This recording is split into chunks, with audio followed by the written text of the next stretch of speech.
वंदे मातरम। मेरे प्रिय मित्र श्यामगिरी इनके मुद्दा भारत का इस चैनल पर आप सबका स्वागत है। दोस्तों, वो मोदी साहब के अच्छे दिन जो है वो किसके नसीब हुए उसके बारे में चर्चा नहीं खत्म हो रही है, मगर बुरे दिन किसके आ गए इसके बारे में अभी खाली चर्चा नहीं तो संकेत मिल रहे। और ये साफ दिख रहा है कि अभी तो अजीत दादा के बुरे दिन आ गए। अजीत दादा के बुरे दिन आ गए और मुझे डर है, जिनसे मेरी गहरी दोस्ती है, वो एकनाथ शिंदे न कहीं अगला टारगेट उनका हो। उनका मतलब किसका, आप समझ गए? ज्यादा मुश्किल नहीं है आपको समझने के लिए, क्योंकि देश भर में भारतीय जनता पार्टी की ये नीति रही कि गले लगाओ और गले दबाओ। क्या क्या बोला मैंने? गले लगाओ और बाद में गले दबाओ। अब तक उन्होंने कम से कम 10-15 लोकल्स जो स्टेट लेवल पार्टीज है उनके बारे में ऐसा किया है, गले लगा लिया है और बाद में गला दबा के भी कर दिया है। मुझे उम्मीद थी, आशा थी, अपेक्षा थी, मैं ये सोचता था कि ये महाराष्ट्र में नहीं होगा, क्योंकि देवेंद्र फडणवीस है। तो देवेंद्र जी ऐसा दगा कैसे देंगे, ऐसा कैसे करेंगे? नहीं करेंगे, नहीं करेंगे, ऐसा मैं सोचता था। मगर मुझे माफ करो दोस्तों, माफ करो, मैं बिल्कुल गलत साबित हो रहा हूं।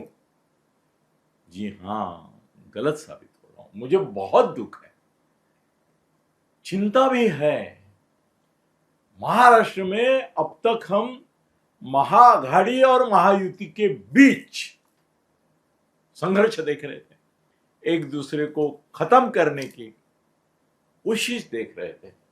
अब ऐसा लगता है कि महाआघाड़ी तो आज का विषय नहीं है करके उसके बारे में ज्यादा नहीं बोलता हूं, मगर एक ही सूचित करता हूं कि कांग्रेस इसके ऊपर तुली है, कांग्रेस महाआघाड़ी की जो पार्टी है उसको, कि वो उद्धव ठाकरे और तुम्हारे राज ठाकरे की जो यूनिटी है वो पार्टी को खत्म करने पे तुली है। उसके बारे में मेरे पास कुछ तथ्य आए हैं, वो मैं शेयर करूंगा बाद में दूसरे किसी वीडियो में। मगर आज मैं आपको अवगत करना चाहता हूं कि भाई अजीत दादा के खिलाफ जो गर्मासरमी चालू है, इसके पीछे और कोई नहीं, बीजेपी है।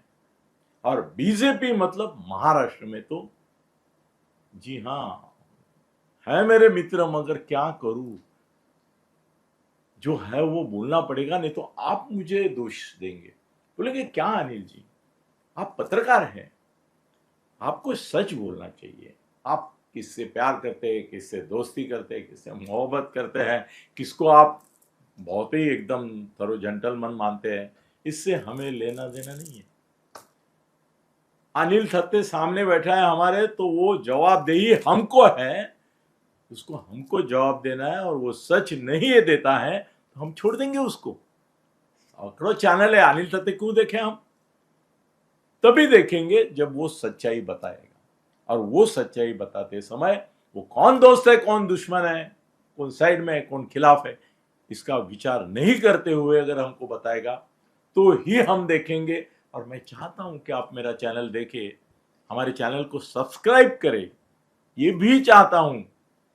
तो सच अगर बोलना है तो सच हमेशा कड़वा होता है, और इस बार तो वो इतना जहरी कड़वा है कि अजीत दादा ने भी बोला है कि जब भी इलेक्शन आते हैं तो मेरे खिलाफ इस तरह से एक बवंडर मचाया जाता है। अजीत दादा ने आज एक अच्छा उदाहरण दिया है जिसमें उन्होंने मोदी साहब को ही दोष दिया है। अभी अजीत दादा भी थोड़ा थोड़ा प्रतिकार करने लगे हैं, क्योंकि अरे छोटी सी बिल्ली होती है, अगर आप उसको एक कोने में ये कर देंगे तो वो भी आपका गला पकड़ती है। देखा है आपने, ये कहावत भी है मेरे ख्याल से। तो अभी अजीत दादा की ऐसी हालत कर दी है, भाजपा ने कर दी है, फडणवीस साहब ने कर दिए। फडणवीस जो करते उसके पीछे अमित शाह भी होते, तो अमित शाह भी इसमें शामिल है बिल्कुल। तो अजीत दादा को आज एक, मैं आता हूं मेरे सब्जेक्ट पे कि क्या होने वाला है वो बोलता हूं मैं आपको, पर अजीत दादा ने आज पोल खोल दी। किसकी पोल खोली? किसकी? मोदी साहब की पोल खोली। जी हां, मोदी साहब की पोल खोल दी।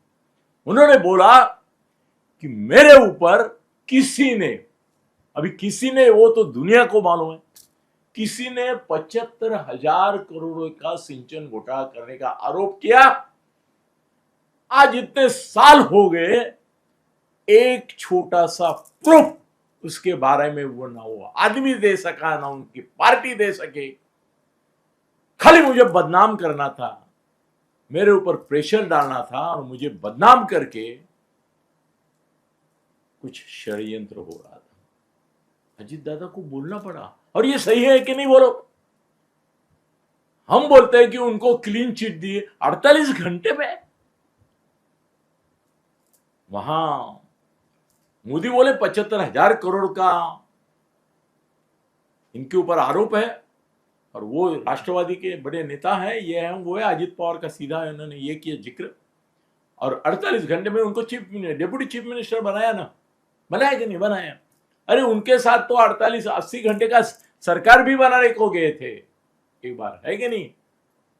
यही अजीत दादा, वो उनके मन का जो एक असंतोष था आज प्रकट हो गया। बोले एक प्रूफ नहीं दे पाए, काय की क्लीन चिट, काय की क्लीन चिट। मुझे बदनाम ये भी बोल रहे हैं कि इनको क्लीन चिट देके वॉशिंग मशीन में क्लीन करके लिया। दादा ने आज बोला कि मैं क्लीन ही था, क्लीन ही हूं, क्लीन ही हूं।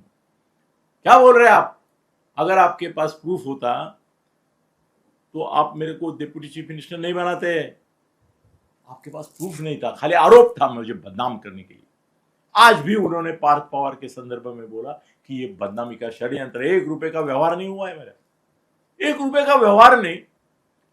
और 300 करोड़ का मामला, 1800 करोड़ का मामला आप सब बोल रहे हैं। जो करने वाले थे ये घोटाला वो तो फरार है, लंदन में है बैठे, उनको अरेस्ट भी नहीं किया है, कर भी नहीं सक रहे, शायद कर नहीं भी पाएंगे, मगर पार्थ को बदनाम कर दिया। बोला पार्थ ने कोई गलती की है ऐसा पुरावा दे दो ना। कहां है वो इन्वॉल्व? ये सब षड्यंत्र मेरे खिलाफ है, क्योंकि इनको मुझे खत्म करना है, इनको मेरी पार्टी को खत्म करना है। अजीत दादा बोले, वो सच बोले, उनका निशाना सीधा इशारा फडणवीस की तरफ था, बीजेपी की तरफ था कि ये बीजेपी और इसका षड्यंत्र है। पहले उन्होंने शरद पवार को खत्म करने के लिए मेरे को यूज किया, और अभी मेरे को खत्म करने के लिए मेरी बदनामी हो रही है। एक तरह से उन्होंने मान लिया कि भाई शरद पवार को खत्म करने में मैं भी, मेरे कंधे पे बंदूक रख के शरद पवार को पहले खत्म किया। पर मैं ये हमेशा बोलता हूं कि आपके कंधा अगर आपने बंदूक चलाने के लिए किसी को दिया तो वो बंदूक उसको खत्म करने के बाद आपके ऊपर आ जाती है। तो अभी दादा के ऊपर आ गई। अब फडणवीस ने उनको धोखा दिया है और उनको बदनाम किया है, उनको एक षड्यंत्र के तहत घेर लिया है, और शायद हो सकता है कि ये आगामी आने वाले ये जो छोटे छोटे चुनाव स्थानिक स्वराज्य संस्था है उनमें उनको साफ करने की, खत्म करने की भी कोशिश की जाएगी। महायुति नहीं होगी, महायुति के अंदर मुंबई छोड़ के कहीं पे नहीं होगा।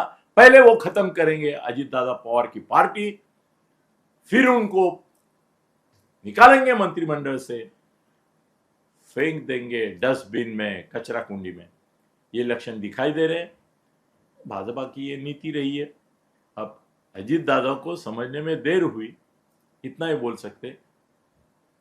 अजीत दादा को धोखा दिया कि नहीं दिया, और मौका दिया तो मौका ऐसा दिया कि भाई पार्थ पवार और बदनाम हो गए, और बदनाम हो गए। अजीत दादा के बुरे दिन आ गए और हालत खराब होने वाली है। धन्यवाद।